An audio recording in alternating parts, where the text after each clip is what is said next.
Jacques, la cholangite sclérosante primitive voilà. Est une pathologie qui nécessite d'être prudent en matière de risque de transformation. Tout à fait. Un travail t'a intéressé. Oui, un travail finlandais, une étude sur la cholangite sclérosante primitive, notamment sur le risque de cancer. Le cholangiocarcinome touche 10% de ces patients. C'est la première cause de mortalité dans la CSP.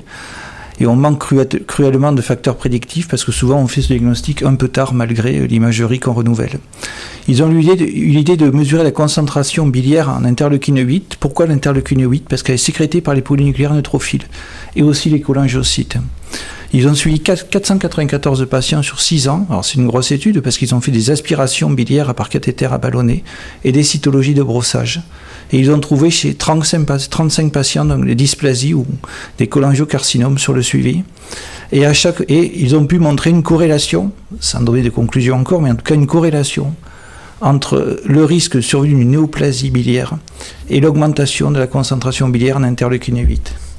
Donc une piste intéressante, un peu compliquée à mettre en œuvre. Un peu compliquée, mais une piste biologique qui nous manquait encore cruellement.